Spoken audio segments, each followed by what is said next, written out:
E aí, dito isso, então, eu quero apresentar a nossa convidada dessa noite aqui, a Bambuia Barbosa.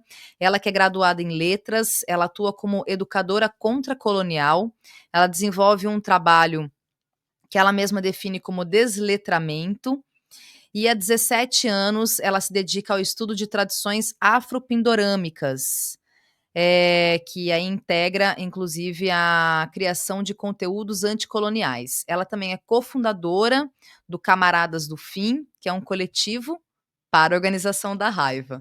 Então, acho que acabou até dialogando com essa minha fala final, e quero então te agradecer, Bambu, e eu vou te colocar aqui, só se me dá um joinha, se está tudo certo, eu já te coloco aqui ao vivo, e aí a gente já começa a conversar. Muito prazer. Muito obrigada por atender o meu convite, estar aqui no Cultura Brasileira. Seja bem-vinda. Boa noite.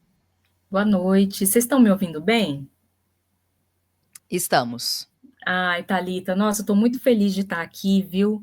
Eu fiquei te ouvindo aí enquanto você estava falando, e como diria Nego Bispo, né? Tem coisas que são importantes e tem coisas que são necessárias.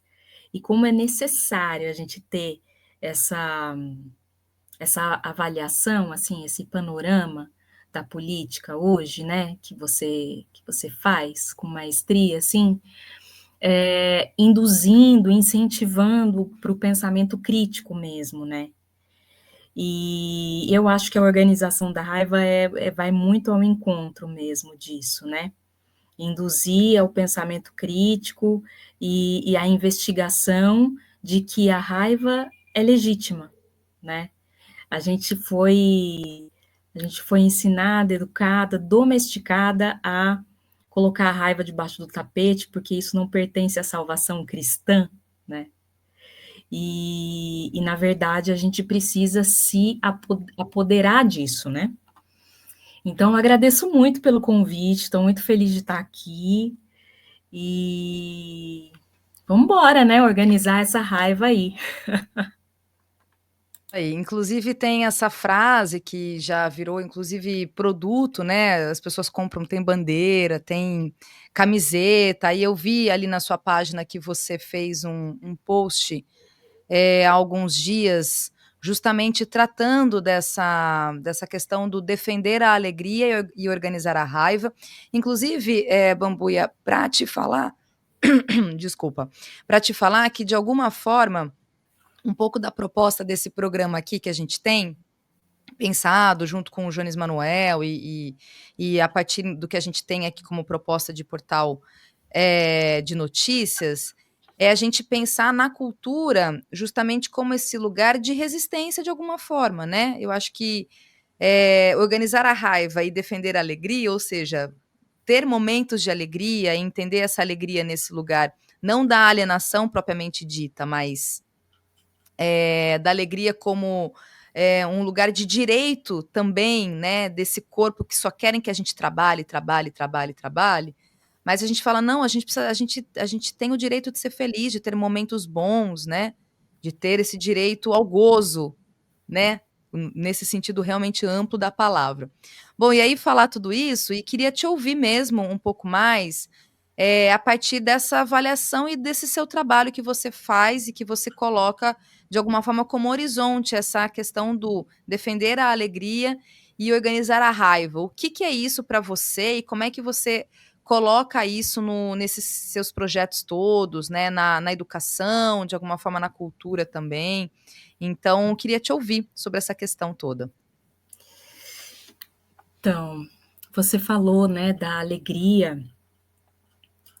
Eu acho que a alegria mesmo, ela é sempre genuína, né? A alegria mesmo, mas eu não digo numa alegria voltada para o consumo. Eu acho que uma das propostas do estudo de organização da raiva é a gente desaprender a descansar por meio do consumo, né? O descanso atrelado ao consumo, porque às vezes a gente já liga, já que o descanso ele tem que ser necessariamente, para você descansar, você tem que consumir.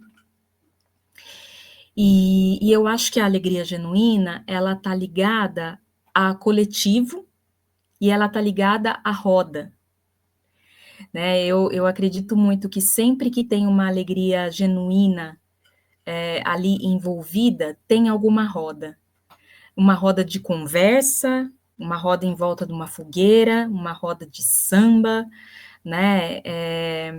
E Nego Bispo falava muito isso, né? Eu comentei até com você que eu sou discípula de Nego Bispo, né? Sou aluna dele, e eu falo que sou porque ele disse que enquanto repetissem, né, reproduzissem o que ele falou, ele continuaria vivo, né? Então, para mim, ele é muito vivo. Ele me acompanha todos os dias, assim, com os ensinamentos dele. E ele falava, né, que a, quando o pessoal chamava ele para ir nas igrejas, ele estava sempre disposto, por ele, tudo bem, na igreja evangélica, em qualquer lugar. Mas, quando ele chamava as pessoas para irem para o terreiro, aí as pessoas morriam de medo, né? E ele falava: cadê o seu Deus, o seu grandioso Deus, que é tão maravilhoso, né? Cadê? E aí ele falava: eu tenho maracá, o maracá é redondo, o tambor é redondo. E a Bíblia? A Bíblia o que que é? A Bíblia é quadrada. E eu ouvi uma vez, isso foi de um indígena, na verdade, né? Um parente que disse que o nosso pensamento linear, não falou com essas palavras, né? Mas o nosso pensamento linear, ele já começa quando a gente nasce num hospital ou em qualquer ambiente onde o teto é quadrado. Essa arquitetura, até a nossa arquitetura, ela induz a colonização ao pensamento linear e cartesiano, né? Então, eu acho que organizar a raiva tem a ver com reaprender a circular o pensamento, reaprender a estar em roda, né? Como faziam nossos ancestrais.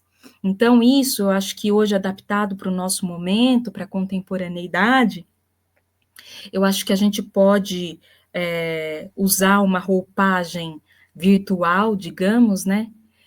E se colocar em roda, né? Se colocar nessa união, nessa confluência, como diria Nego Bispo, que a confluência não é a mistura, não é uma coisa, tornar uma coisa homogênea, pelo contrário, a confluência, ela é respeitar a diversidade, mas ainda assim, a gente ter condições e ter respeito o suficiente para se unir, né? Eu não preciso ser igual a você, que eu acho que é uma coisa assim que a esquerda precisa entender bastante, né? Haja visto tudo o que tem acontecido com a bancada evangélica, assim, muito fortalecida, né? E tudo que a gente vê nas periferias, e eu acho que se a gente colocasse, ou soubesse colocar a contracolonialidade para a periferia e se envolver, porque a contracolonização tem a ver com envolvimento, não com desenvolvimento. A contracolonização é envolvimento. Então, eu acho que a gente teria um caminho aí para que seria mais satisfatório, né, para ir contra a extrema direita. Basicamente E, e, isso. E aí tem na sua apresentação, acho que é bastante emblemático isso que você traz, e eu queria te ouvir o que que você entende por desletramento. Num primeiro momento, quando a gente escuta isso assim, eu fiquei pensando, fazendo até um pouco de advogada do diabo, assim, né?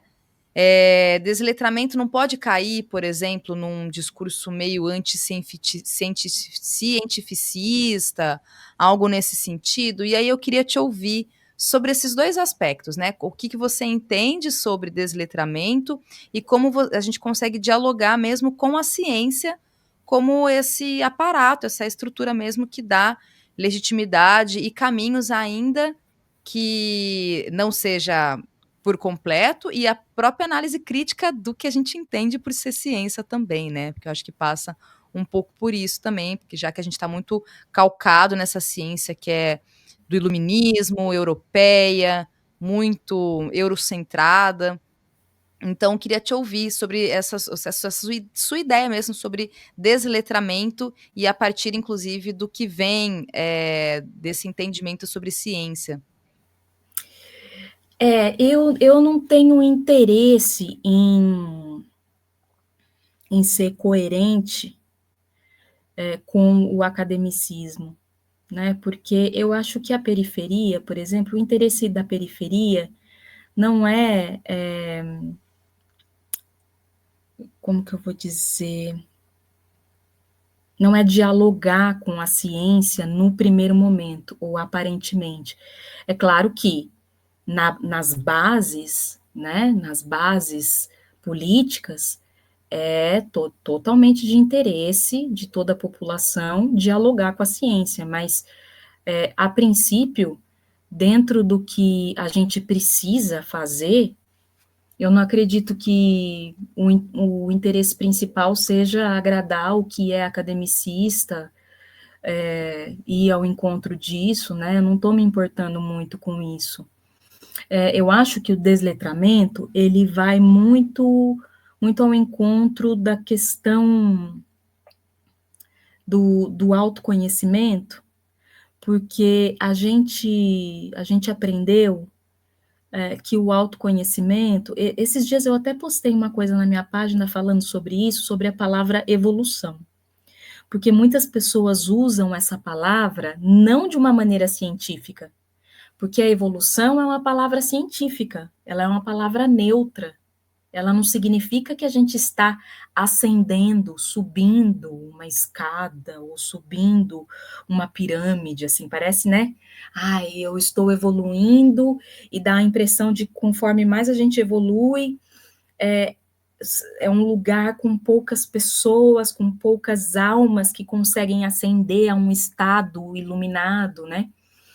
Sendo que até a evolução, eu sou professora de apropriação cultural, né? Então, até a evolução apropriaram essa palavra. No caso, o espiritismo de Allan Kardec se apropriou dessa palavra, né? Além de ter se apropriado de conceitos hinduístas também. Então, quando a gente fala, eu gosto muito de desaprender também, da palavra desaprender, que a gente precisa reaprender a desaprender, ainda mais no mundo virtual, né, que um estímulo vai levando a outro, vai levando a outro, vai levando a outro. Quando a gente está no Note, tem um monte de janela, né, que um estudo vai levando a outra coisa e não sei o quê. Então, esse excesso de estímulos, assim, fez a gente ficar viciada em conhecimento.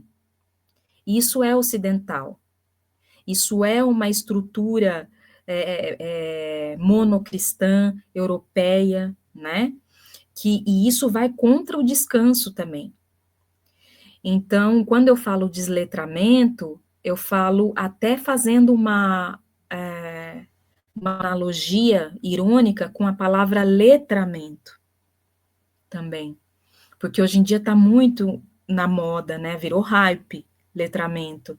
E muitos movimentos negros, inclusive, estão indo contra essa palavra, né?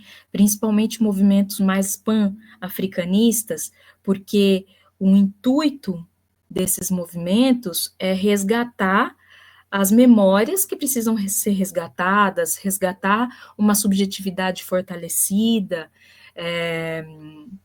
resgatar a autoestima do povo preto, né? Então, o letramento, ele tem muito ainda esse cunho de servir, de continuar servindo as pessoas brancas, né? E não é bem isso. Não é bem isso, né? Na verdade, eu acho que o caminho é de conscientização. E as letras, elas vieram a partir do povo como que dizia mesmo o Nego Bispo? O povo da escrita, né? Porque os originários são o povo da oralidade, de passar conhecimento pela oralidade. E o povo da escrita passa conhecimento pela escrita. As letras são monocristãs, euromonocristãs. Então, o desletramento, ele significa tudo isso, sabe?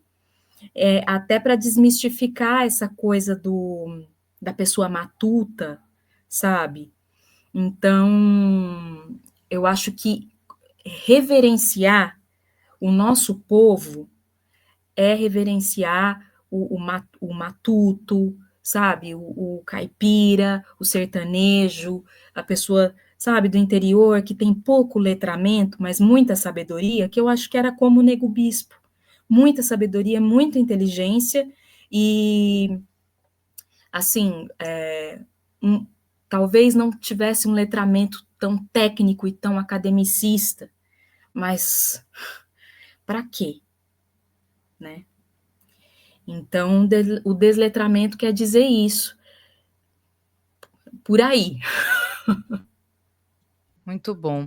E aí, você disse, inclusive, que é professora que fala sobre a apropriação, né? E o teu trabalho ali nas redes, que eu acompanho já tem bastante tempo, inclusive, vai bastante nessa direção mesmo, né? Porque me parece, e é isso que eu queria te ouvir, que há um movimento, a gente sabe que é histórico, mas tratando um pouco aqui da coisa como da nossa vida atual, né, da nossa atualidade, acho que inclusive muito projetado a partir das redes sociais, a apropriação, e vocês falam muito, inclusive tem um enfrentamento, me parece, até você me corrija, sobre essa apropriação muito dada às questões religiosas, né? Sobretudo afro-brasileiras, assim, não só sobre Umbanda e Candomblé, mas vocês falam bastante sobre a questão da ayahuasca, por exemplo. Eu, aqui trazendo um autorrelato, eu consagro, né? É um termo que eu utilizo. Eu uso ayahuasca há 14 anos.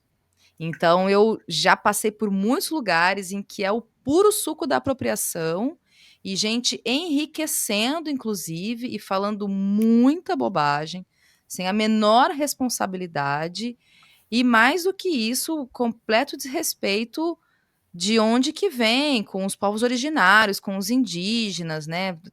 Enfim, trata a coisa realmente com um profundo desrespeito. E aí eu queria te ouvir sobre esse trabalho mesmo de enfrentamento que vocês fazem nas redes, porque a gente tem, de fato, uma classe média, de alguma forma, que tem acesso a esses ritos religiosos, a essas culturas, e assim, se apropria e faz muita besteira a partir disso, em nome disso, inclusive, que deturpa completamente. Então fala um pouco sobre isso, Bambuia. Como é que você olha para a questão da apropriação, a partir do que você coloca ali nas suas aulas também, e do seu trabalho nas redes sociais, que assim, vocês acabam trazendo muitas pessoas e fazendo esse olhar crítico em relação à apropriação. Eu trouxe esse exemplo da ayahuasca, porque eu tenho, de alguma forma, uma experiência para poder falar, e de fato tem muita apropriação e muito desrespeito. Mas eu queria ouvir como é que você, dentro do teu projeto e enquanto professora também, tem esse entendimento sobre a apropriação.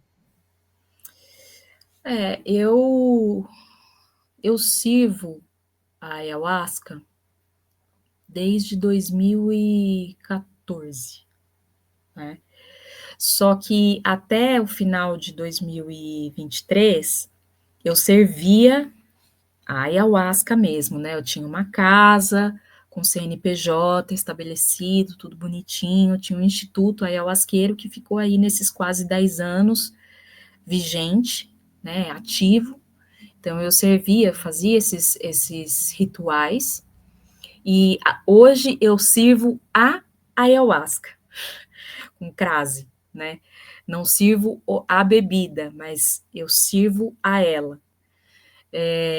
E a gente procura muito brincar com isso, né? Com essa brincadeira de servir a ayahuasca, eu e a Nath, da da Umbigo Tampado, porque ela também tinha uma casa de ayahuasca, né? Então, é por isso que a gente se sente, assim, um pouco com uma propriedade para falar, porque a gente fez parte desse universo por anos e anos da nossa vida, né? E eu conheci a ayahuasca de uma forma que hoje eu não indico que as pessoas conheçam, porque eu conheci através da Umbanda. Eu vou na Umbanda, né? Na verdade, desde 2007 eu sou umbandista. E aí, em 2014, eu fundei a Casa da Preta Velha que me acompanha, que é a Vó Mironga, e por isso que o nome da minha página é Quilombo de Mironga, porque ela é a dona da casa. E aí, eu conheci a ayahuasca na casa de umbanda que eu frequentava. E aí, eu fiquei esses anos todos servindo a ayahuasca, e os últimos, assim, eu acho que os últimos, na verdade, acho que eu não tive um trabalho de ayahuasca sem que fosse uma conscientização, assim, de levar as pessoas para a consciência crítica, mesmo antes disso ser hype, mesmo antes da gente conhecer a palavra decolonial, porque agora até os gratiluz estão tudo decolonial, né? Porque a palavra está virando hype agora, está virando moda. Então, antes, a gente ia por uma linha mais feminista, e a casa sempre foi bastante frequentada por LGBTs, principalmente mulheres. Então, o nosso trabalho, ele ia por essa linha da consciência. Não era muito pelo sagrado. Já era um trabalho, vou abrir um parênteses aqui, que quando eu estudei espiritualidade por uma linha dos Vedas, que se chama Advaita Vedanta, eles falavam que tem duas formas de você se conectar e buscar a espiritualidade. Uma é pela devoção e outra é pelo conhecimento. E eu fui das duas formas, né? Então, tanto pela devoção, porque eu acho que a Umbanda não tem como você não ser devocional, quanto pelo conhecimento, até por essa trajetória aí, que inclusive me levou até a Índia. Tive uma experiência lá num mosteiro, num ashram tradicional, e aí eu coloquei a ayahuasca, eu acho que um pouco nesse meio termo entre devoção e conhecimento, porque a gente, durante a força, que se fala força, né, quando a gente está sob o efeito, eu lia livros. Eu lia livros sobre feminismo, eu lia livros, assim, para que a mensagem entrasse, e todas as músicas tinham a ver com aquilo. E só que aí,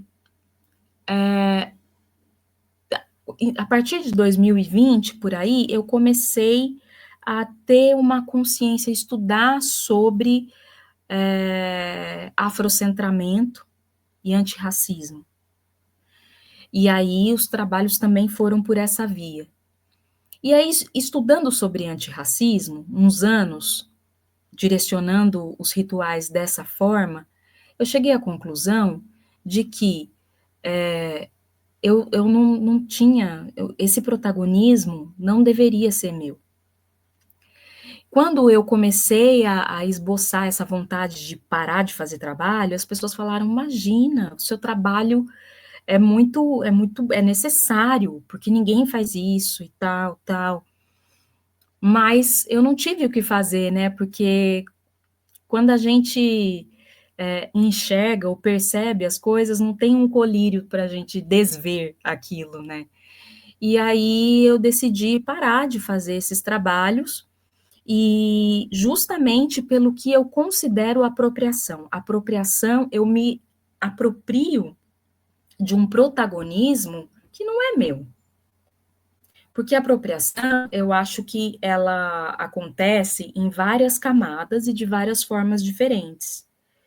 Então, eu acho que a gente aprendeu a achar comum a apropriação de protagonismos. também. E isso abre vários precedentes, né?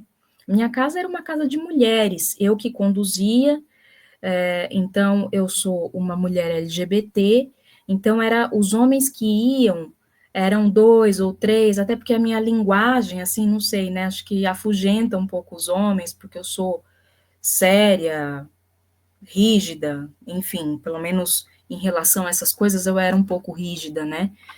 Então, não tinha, e eu até fazia questão de ter de passar essa imagem para ninguém vir cantar de galo na minha casa, entendeu? E abusar das pessoas, abusar das mulheres ali, eram muitas mulheres.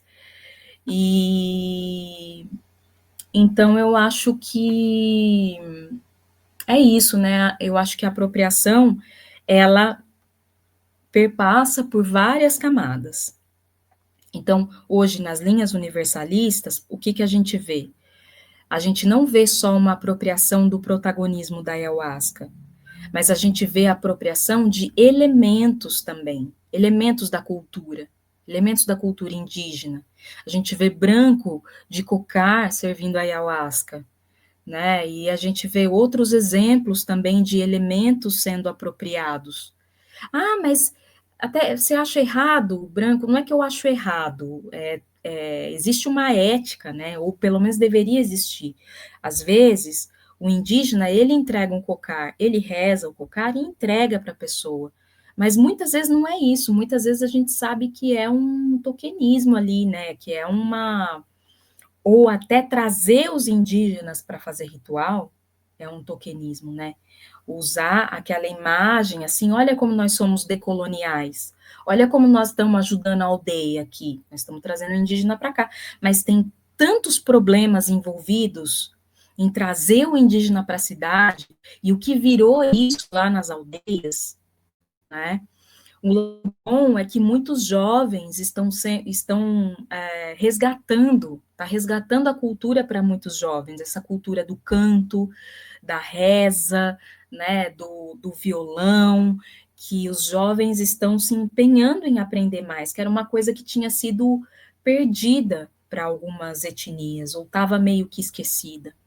Então, isso está sendo bom, mas aí tem várias outras coisas envolvidas nessa questão da ayahuasca, que, nossa, é muito pano para manga, né? E os abusos, porque a pessoa está num estado muito vulnerável. Então, o Movaya, por exemplo, eu não sei se você conhece, que é um movimento anti-abuso no meio ayahuasqueiro, recebe Conheço. centenas de denúncias de mulheres que foram pessoas que foram abusadas, porque tem muito abuso de poder também, trabalho análogo à escravidão, e as pessoas olham pelo Instagram, nossa, que lugar lindo, que lugar abençoado, nem imagina como que as coisas são tratadas ali nos bastidores, né? E abuso sexual também, né? Então, assim, é muito complicado. Eu sou bem a favor de uma revisão da lei do CONAD, eu sou a favor de uma proibição protocolar, né? Que hajam protocolos a serem cumpridos para que se possa consagrar a ayahuasca. Eu sou a favor disso. Hoje não é proibido. O comércio sempre foi proibido, não é isso? É, Segundo o que está lá, a premissa do CONAD é que o comércio não pode, é proibido o comércio, mas o que a gente tem na lei que você acha que precisa ser alterado? olha, eu acho que porque hoje eu acho que o único crivo que existe em relação a isso é o CNPJ. Só que as casas que têm CNPJ utilizam disso para preparar o chá, para fazer o chá e fazer comércio com isso. Então, o CNPJ não é necessariamente uma indicação de uma segurança, né? E eu acho que isso tinha que ser pensado junto aos indígenas, né? Junto às lideranças. O que é que poderia ser feito para que tivesse critério, né? Critério para se servir o chá, critério para vender o chá, né? Proibir vender o chá pela internet, porque você vende pela internet, é muito fácil, né? Então, eu não saberia dizer, assim, de pronto, o que é que teria que fazer, porque eu acho que isso tinha que ser decidido junto a lideranças indígenas e, inclusive, junto a uma instituição como o Movaya também. Acho muito importante ela ser essa instituição ser considerada, né, diante de toda a experiência que o Movaya tem em relação a abusos.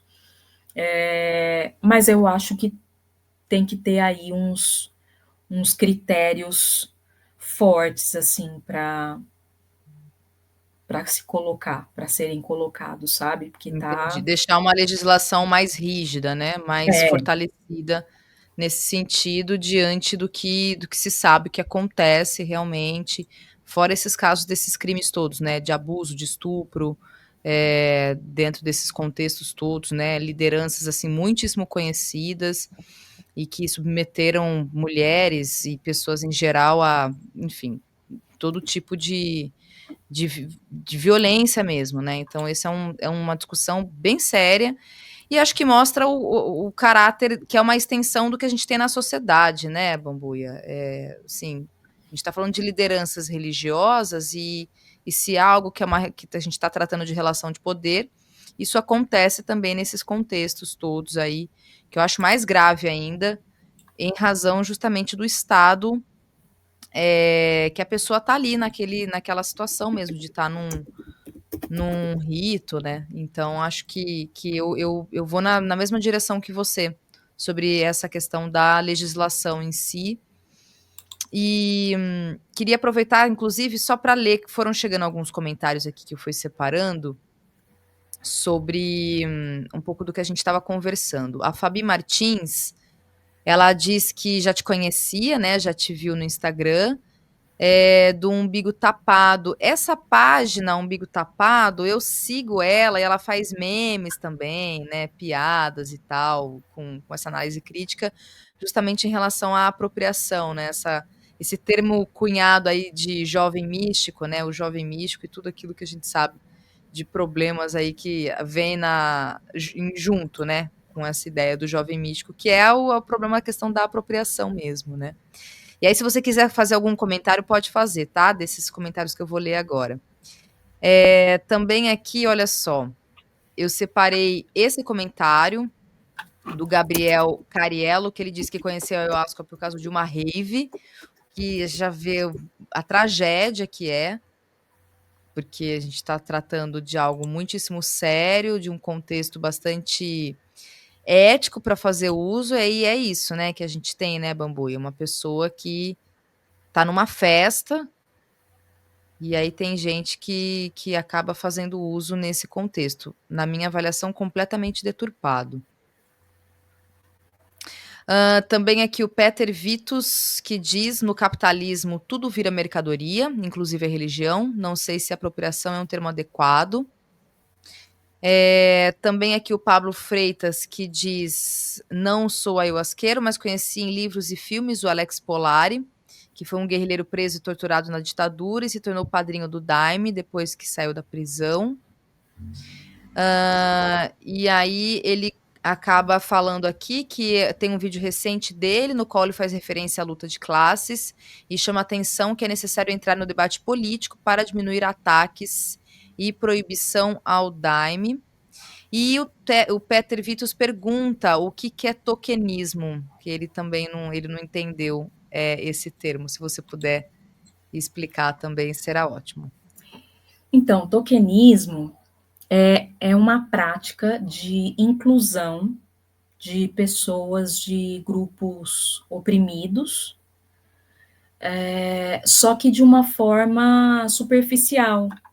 Então, assim, por exemplo, quando uma empresa que tem 90% dos funcionários todos brancos, ou principalmente nos cargos mais altos, é todo mundo branco, mais homem branco exercendo esses cargos, e aí no dia 19 de abril, que é o Dia dos Povos Originários, e 20 de novembro, que é o Dia da Consciência Negra, aí fazem discursos, palestras na empresa, promovem palestras, sabe? Então, tem muitos lugares que fazem isso, né? Que utilizam das pautas e utilizam da imagem dessas pessoas ou desses povos para ganhar uma audiência, sabe? Para ser bem vista. Olha como a gente está dentro das pautas, olha como a gente é hype. Então, o tokenismo é isso. O tokenismo é isso. E aí, sobre a questão, qual que era mesmo a questão? Teve do Santo Daime, né? Na verdade foi um comentário, uma pessoa trouxe uma informação de que ela conheceu a ayahuasca numa rave, e aí uma outra pessoa, o Pablo Freitas aqui também disse que conheceu algumas coisas sobre a ayahuasca através do Alex Polari, que ele é bastante conhecido, né, no meio do Daime, que a gente estava falando sobre isso, ele trouxe essa informação, que tem filme, né, do Alex Polari, e também o Peter Vitus falando que no capitalismo tudo vira mercadoria. Aí ele até entra em questão se apropriação seria necessariamente um termo adequado ou não. Boa, esse aí que eu queria lembrar também. Eu acho que sim, né? A religião é uma mercadoria, principalmente, eu acho que a partir do momento que a estrutura, né, a cultura cria a religião, essa criação já vem para uma demanda de consumo. Né? A religião existe para uma demanda de consumo. E eu arrisco dizer, assim, né, que inclusive as mais tradicionais, tidas como mais tradicionais, como a Igreja Católica, os pentecostais, neopentecostais, né, o cristianismo, de maneira geral, eu acho que ele vem com uma demanda de consumo. E a gente viu aí recentemente, né, com a morte do Papa, que agora vai ter o conclave lá, e assim, uma religião extremamente masculina, né, uma religião patriarcal, acho que esse é o nome correto, totalmente patriarcal, né, não existe mama, só existe papa, e o Vaticano é uma das instituições mais poderosas e abastadas que existem. O Vaticano é riquíssimo, né? Toda aquela riqueza, né? Então tem que ter um escritório só para cuidar do ouro do Vaticano. São milhares de ativos. Então o Vaticano está a todo vapor no mercado. Então, sim, eu acredito que religião é comércio, mas tem algumas que, pelo IBGE, constam como religião, mas, na verdade, é uma reminiscência de uma cultura. Então, as religiões afro, por exemplo, né, os terreiros, eles são mais uma cultura mesmo, porque eles vêm passando. Claro que a gente teve algumas influências de eugenia ao longo do tempo, principalmente na Umbanda, por exemplo, mas é o que a gente consegue aqui em Pindorama chegar mais próximo da oralidade, das tradições orais, né? Porque muitas vezes a mãe de santo ou o pai de santo passa oralmente o que é para ser feito aos filhos ou a quem vai herdar o terreiro, né? Então, existe essa diferença aí. Agora, para mim, as religiões que foram criadas a partir da mistura, e eu acho que faz parte do nosso processo de contracolonização ou descolonização, a gente observar essa romantização da mistura, né? Da miscigenação, do sincretismo. Então, a gente tem ainda esse amor e esse apego pela mistura. O Brasil é lindo, é a mistura dos povos, não sei o quê. Só que como isso começou? Né? Vamos parar de romantizar, porque isso faz parte da nossa consciência crítica. Isso começou com muito estupro, com muito roubo, muita tortura, né? E isso, de certa forma, dura até hoje, essa questão do abuso e do estupro, em relação ao povo negro, em relação às mulheres negras, né? E eu falo estupro aqui não só na forma literal, mas na forma, assim, de vilipendiar, assim, a vida da mulher negra. Hoje, a base da pirâmide são as mulheres negras que são mães, e mães solo, né? Então, essas mulheres carregam o país nas costas, e cadê a classe operária dessas mulheres? Por que não tem um sindicato das mães solo? Por que não tem, se elas carregam o país nas costas, né? Ou das mães, sindicato das mães. É uma classe trabalhadora, né? E então, para mim, uma visão particular, essas religiões que foram criadas, o cristianismo, que o cristianismo tem um monte de elemento pagão, né? O cristianismo, eu não sei ao certo quanto tempo foi depois da morte de Cristo que o imperador romano lá criou o cristianismo para trazer adeptos pagãos e os tradicionais, então colocou datas pagãs, misturou com um monte de coisa, né? Então o cristianismo é uma apropriação.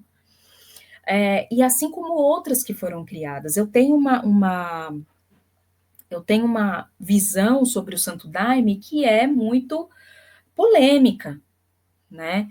Porque eu acredito que tenha sido uma criação também que acaba por ser apropriadora. E as pessoas falam, nossa, mas o mestre Irineu foi um homem negro, que não sei o quê. E parece que pelo fato do mestre Irineu ter sido um homem negro, tá tudo bem, né? E eu acho que existiu mesmo uma vontade genuína, sabe? E a mistura ali, né, da cultura ali daquele lugar, do Acre, que influenciou, né, os encantados, tudo que o Santo Daime traz, eu acho que é muito bonito, muito encantador e rico, né? Mas assim, o que o Santo Daime virou, né? Hoje virou uma instituição que é comandada por homens brancos héteros. Santo Daime é isso. Movaia também recebe milhares de denúncias do Santo Daime e quem faz nada que não manchar o nome da doutrina, sabe? Então, assim, e temos muita, porque a UDV é conhecida como a da direita, o Santo Daime, acho que tem direitista também, mas acho que é mais esquerda, né? E aí a galera da esquerda, do Santo Daime, é classe operária, não sei o quê. Eu não sei, assim, pela forma como as coisas acontecem ali e como as coisas são administradas ali, eu acho que não tem nada a ver com os conceitos, o verdadeiro conceito comunista, de esquerda, não tem nada a ver. Tem nada a ver. Então, para mim, não adianta vir com o discurso de um homem branco, né? Porque depois de Mestre Irineu, é só homem branco que faz discurso ali. É academicista, é esse, é não sei o quê, não sei o quê. Eu não tenho interesse, particularmente não tenho interesse em ouvir, mas no nosso coletivo, a gente combinou uma coisa lá, gente, vamos consumir, vamos trazer obras, seja filmes, seja livros, trabalhos de pessoas indígenas, negras, pessoas trans, vamos ouvir essas pessoas. A gente precisa ouvir essas pessoas. Essas pessoas estão no Santo Daime? Algumas sim, mas a maioria do Santo Daime, sei lá, 70, 80% são pessoas brancas de classe média. Então, assim, não combina com o meu trabalho, entendeu? É uma contradição por si só. O seu incômodo é realmente o meu incômodo também, né? Como eu falei, eu já tô há bastante tempo andando por esse meio ayahuasqueiro, e é isso. É gente branca, classe média, Bambu, eu estava até conversando um pouco mais cedo sobre isso, sobre esse grande debate sobre identitarismo, né? Que isso é uma grande questão hoje na esquerda, isso incomoda.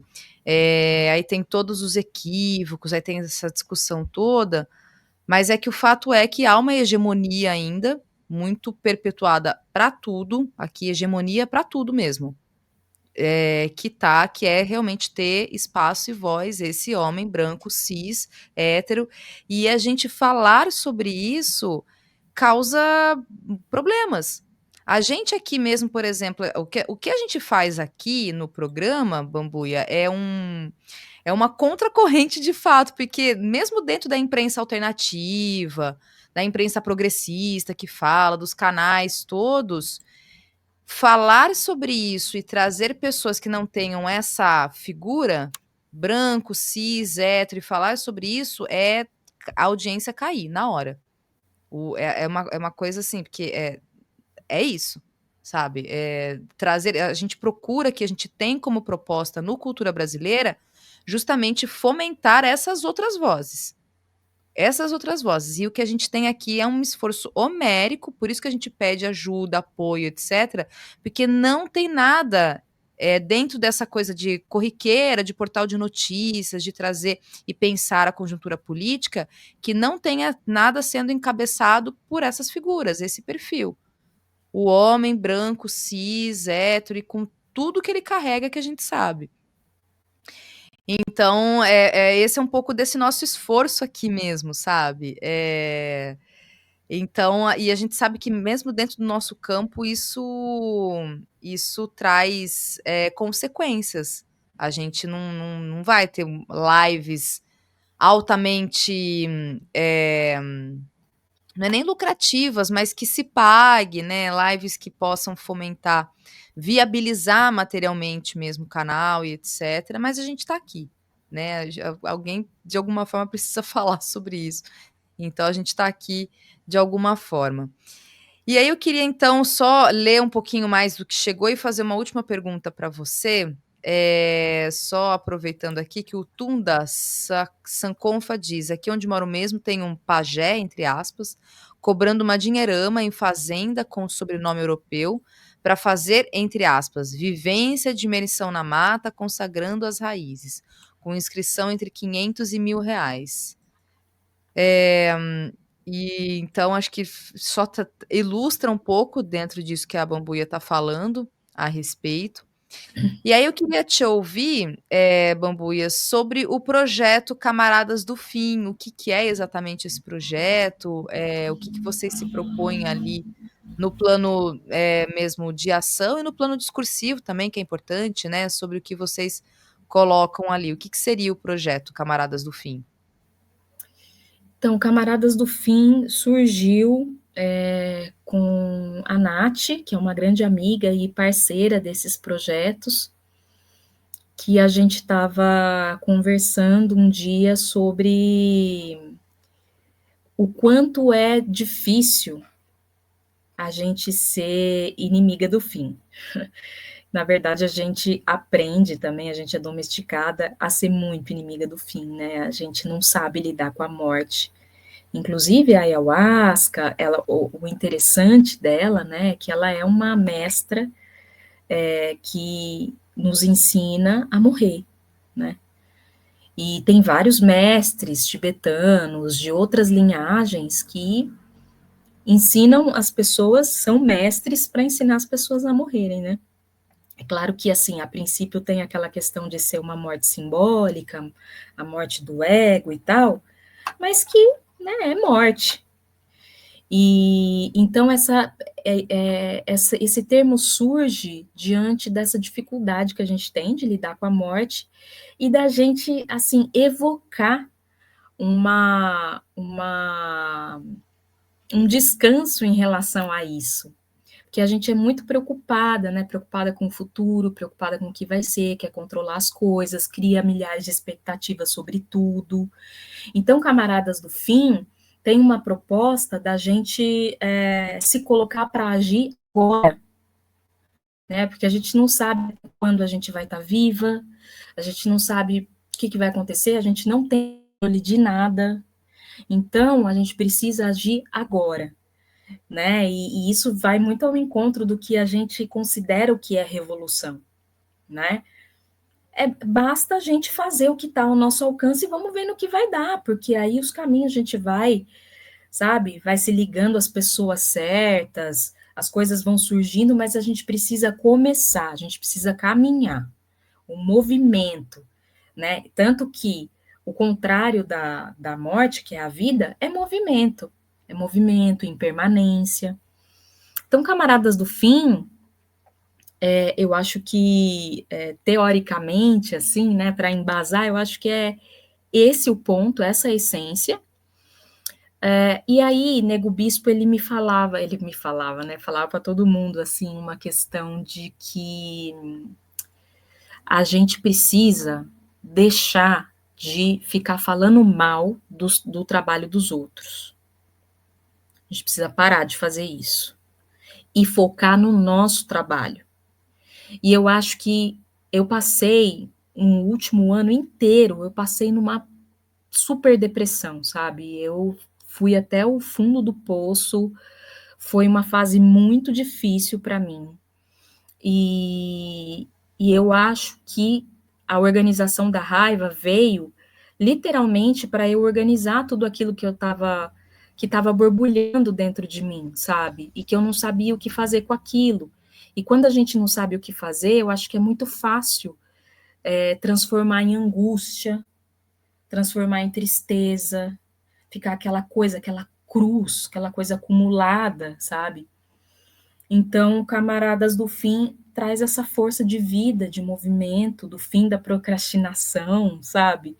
Porque a gente falava uma para outra, é agora ou nunca, né? Porque a gente acredita em muita coisa, a gente sabe que tem uma força para construir, então a gente precisa ir, a gente não tem mais outro caminho para fazer.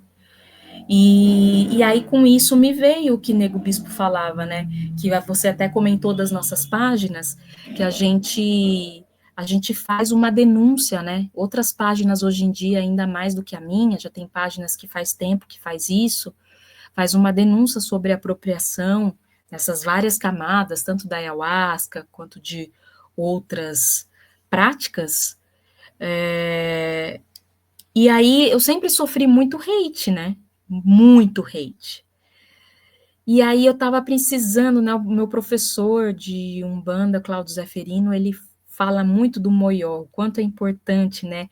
O moió, a gente ter moió, o axé, sabe? A gente se ligar a coisas boas, que trazem coisas boas pra gente, né? E eu me virou a chave e veio Camaradas do Fim, a Organização da Raiva. Hoje a gente está fazendo um estudo, né, atualmente, que vai aí seguindo o caminho da encruzilhada, e eu uso a pedagogia da encruzilhada para fazer as intersecções dos temas. Então, a gente fala sobre capitalismo, a gente fala sobre tecnologia, sobre o mercado, né, dentro do capitalismo, o mercado financeiro e o mercado de Exu, o que as comunidades originárias trazem em relação a isso, em relação à circulação de axé. A gente fala sobre o descanso, a gente fala sobre rede de afetos, e a gente nosso primeiro projeto enquanto coletivo é ajudar as mães solo, né? Então a gente tem uma proposta de ir até as mães solo para fazer mães solo em vulnerabilidade, que geralmente são, né? Para fazer faxina na casa dessas mulheres, para fazer uma comida para a semana, para cuidar um pouco das crianças enquanto ela vai no cinema, para fazer um mercado, para ajudar, tá ali para ajudar. Porque essas mulheres estão em burnout constante e ninguém faz nada, ninguém tá nem aí. E isso traz um ensinamento originário, que inclusive era do Reino do Congo, que o Dr. Fukiao, que foi um doutor, né, um grande especialista que trouxe para o Ocidente ensinamentos do Reino do Congo, ele fala que lá tinham pessoas nas aldeias, nas comunidades, que eram as quindeses. As quindeses eram as babás oficiais da comunidade, né? Eram pessoas que estavam ali só para ajudar na criação das crianças. E hoje o pessoal fala muito sobre o provérbio africano, né? As crianças são de toda a aldeia. Mas quem que está realmente preocupada com as crianças? A gente fica a gente fica elucubrando, especulando um monte de coisa, esquerda brigando com direita, sabe? E tantas outras brigas de polos, né? E a gente esquece das crianças. Então, o nosso primeiro projeto é se lançar aí nessa empreitada de ajudar as mães solo. Hoje mesmo eu coloquei lá no nosso perfil um formulário para as mães preencherem.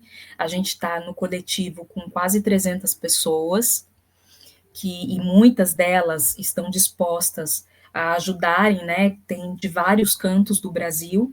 Então, a gente vai receber esses formulários, os que a gente não puder, eu e Nath, que não for aqui da nossa região, aí a gente vai enviar para as pessoas que estiverem próximo dessas mães. Então, esse é o nosso primeiro projeto, como um fortalecimento do matriarcado, né? Porque o matriarcado vive, ele ainda vive.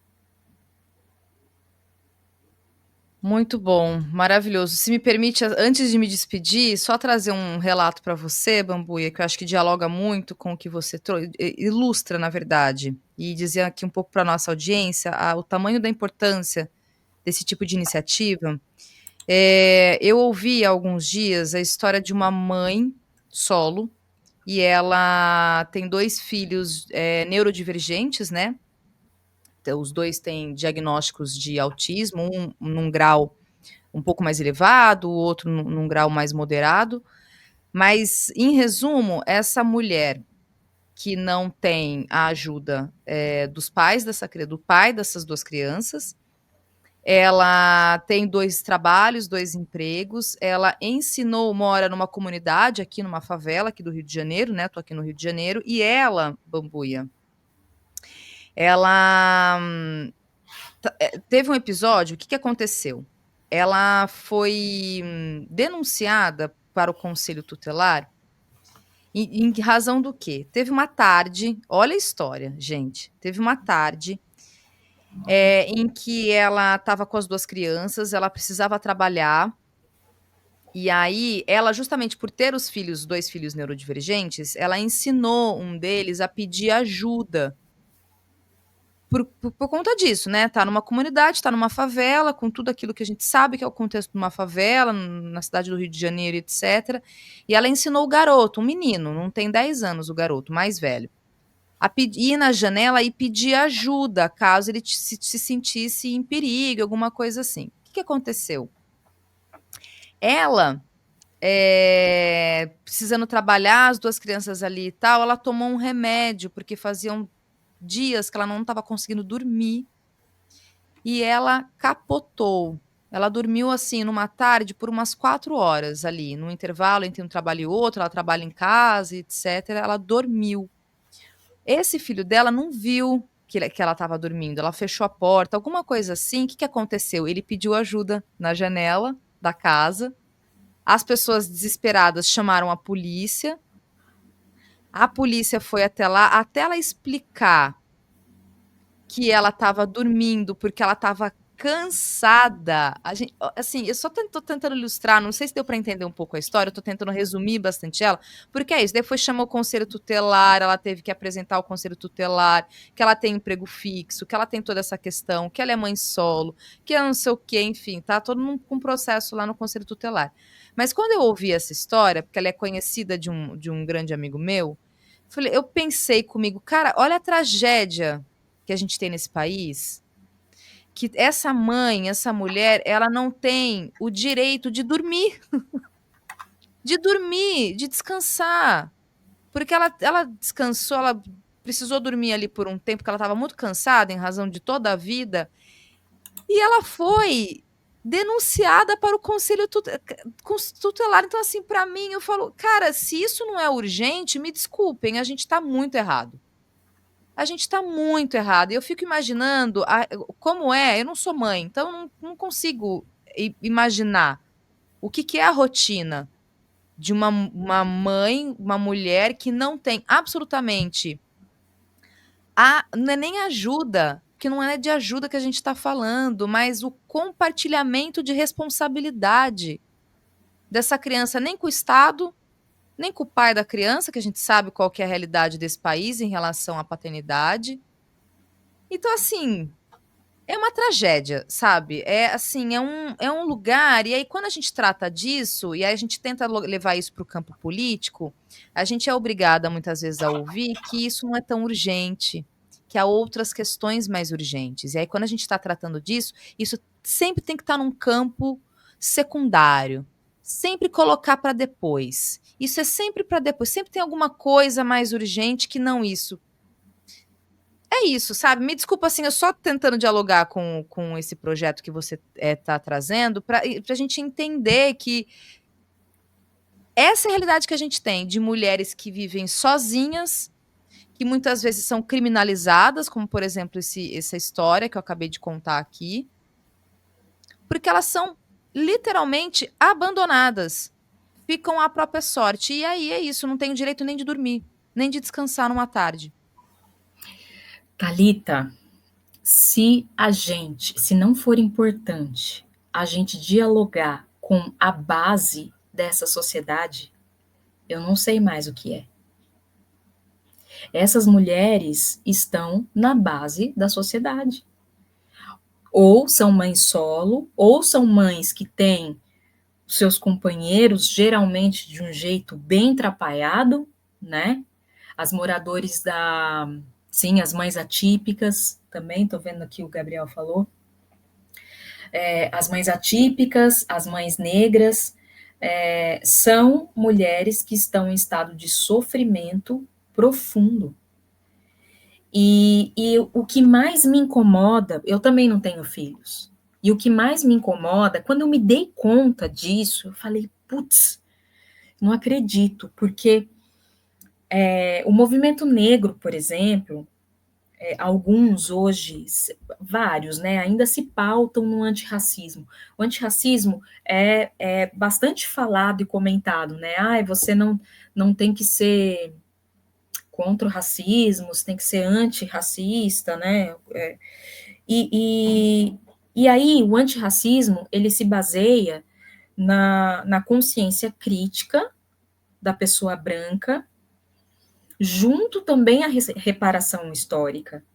Porque se a pessoa não tem, se a pessoa só tem consciência, sabe qual que é o rolê, já entendeu, se letrou, leu, já entendeu, mas não age em relação à reparação, não faz nada, não adianta porra nenhuma, sabe? Então, essa questão das mães, elas vão ao encontro disso, vão ao encontro também de pautas de gênero, por exemplo, que as pessoas reclamam das pessoas cisgênera e o quanto a cisgeneridade ela é dominante, assim, num sentido assim que eu acho que é o assunto menos falado, o assunto mais ignorado e desprezado da sociedade, assim, porque hoje se fala até em antirracismo, das pautas indígenas, retomada indígena, mas letramento de gênero e o domínio da cisgeneridade quase não se fala. É só mesmo as pessoas trans, quase ninguém mais está falando disso. E aí, essa coisa das mães, ela é a mesma coisa no sentido de que as pessoas que se consideram antirracistas, elas acham que o antirracismo não inclui a reparação histórica, que é a ação diante da consciência crítica, né? E a questão das mães, muita gente fala, eu não tenho filho. Eu já tive esse discurso, até meus 25 anos, por aí, 28 anos, eu tinha esse discurso, eu não tenho filho, então não preciso me responsabilizar.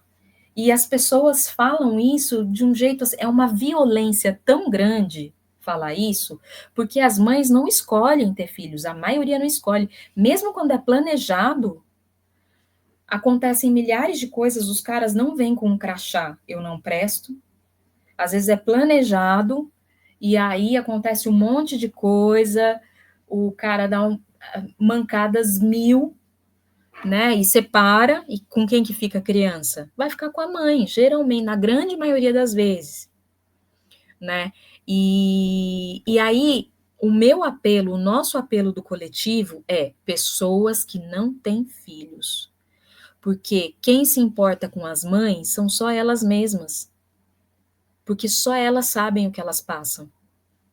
Mas não, assim como no antirracismo é importante um branco ser antirracista, ao invés de falar, eu sou branco, dane-se, se você é preto, dane-se. Eu tenho privilégio e é isso que importa. É a mesma coisa de uma pessoa que não tem filho e falar, você escolheu ter filho, eu não tenho filho, não tenho obrigação, responsabilidade nenhuma. Então, assim, eu acho que se a gente criar essa consciência coletiva de que a gente precisa de uma interseccionalidade, né? A gente precisa agir estrategicamente nas encruzilhadas e conectar as pautas, sabe? E se colocar para pautas que não são nossas. Nossa, eu não sou uma pessoa trans, eu sou uma mulher negra. Mas por que que eu não posso ter uma empatia genuína? Por que que eu não posso me conectar com essa pauta e também agir, né, veementemente, assim, defender aquela pessoa, né, agir em defesa dela. Mesma coisa as mães, mesma coisa os pretos. Então, se a gente se unir nesse sentido, não ia ter, eu acho que sinceramente não ia ter extrema direita que fosse, ou pelo menos a gente ia ficar bem pareado, porque a gente ia se unir, né? Então, acho que a gente está precisando mesmo desse tipo de consciência, né? Que o Nego Bispo chamava de confluência. Não é se misturar, né? Não precisa misturar as pautas e tá tudo junto. Não, nós somos diversos. Fica cada um na sua, não tem problema. Mas a gente precisa se defender, sabe? Porque a gente está tudo no mesmo lado. Nós somos a maioria minorizada, como diz Erika Hilton, né? Então, a gente precisa estar uns pelos outros. Então, acho que o coletivo Camaradas do Fim vai muito nessa pegada. Parabéns pelo projeto. Vou deixar para vocês aqui, viu, gente, acompanharem a página do Camaradas do Fim. Acompanhem lá, ajudem na medida do possível também, é importante. E Bambuia, obrigada mais uma vez, então, de vir aqui, trocar essa ideia comigo, a gente poder falar um pouco sobre seu trabalho, sobre seus projetos, sobre a conjuntura como um todo. Te agradeço e espero que a gente possa outras vezes aí se encontrar, você voltar aqui ao Cultura Brasileira e a gente falar mais também. Obrigada. Obrigada a você, Thalita. Agradeço muito pelo convite, agradeço a todo mundo que passou, que está por aqui. Muito bom falar com vocês e boa noite para todo mundo. E sigam lá as nossas páginas. É isso. Obrigada. Até mais, Bambuia. Tchau, Obrigada. tchau. Até, tchau.